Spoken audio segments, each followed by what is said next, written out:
আচ্ছা, এক ভাই প্রশ্ন করেছেন নাশিদ, নাশিদের মধ্যে মিউজিক দিয়ে নাশিদ গায়। আচ্ছা, অর্থাৎ যিনি নাশিদ গান মিউজিক দিয়ে তিনি গান, এটা করা যাবে কিনা? মিউজিক ইউজ করা, মিউজিকের ব্যাপারে ইখতিলাফ আছে, তবে উত্তম হচ্ছে সব ধরনের মিউজিককে বর্জন করা। ফখরুদ্দিন আহমদ ভাই সালাম দিয়েছেন, ওয়ালাইকুম আসসালাম, আকরামাকাল্লাহ, হাইয়াকাল্লাহ ইয়া আখি।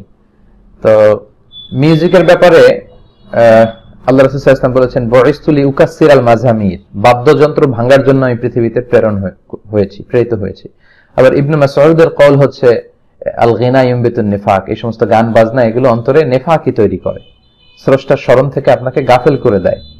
তো এই জন্য স্কলাররা বলেছেন যে যেই মিউজিক গুলো খুব হাই বিটের, হ্যাঁ, অনেক গানের মধ্যে দেখবেন যে ডেকসেট বাজে, এমন হাই বিটের মিউজিক দিয়ে মনে হয় যে ঘর কাঁপছে, ছেলে পেলেদেরকে ক্রেজি বানিয়ে ফেলে, ডান্স দিতে মন চায় তাদের, উগ্র বানিয়ে ফেলে, এগুলো আসলে আল্লাহর স্মরণ থেকে মানুষকে গাফেল করে ফেলে, এগুলো কোনোভাবেই জায়েজ হতে পারে না।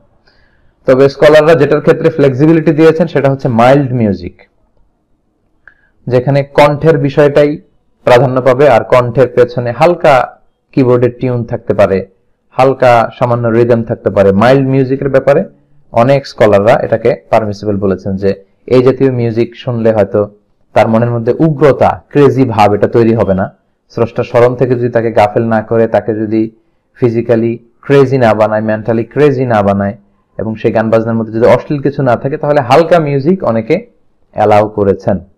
তবে to be in the safer side, safe জোনে যদি কেউ থাকতে চান, তাকে নাশিদ বর্জন করতে হবে। আমি পার্সোনালি খালি গলায় নাশিদ গাওয়া ইসলামী গানকে প্রমোট করতে পছন্দ করি। এতে তার গলাটা কেমন, সুর তাল লয় কেমন, এটা বোঝা যায়। মিউজিক সবকিছুকে উল্টাপাল্টা করে ফেলে, তো কণ্ঠটাকে আর কি তখন বোঝা যায় না।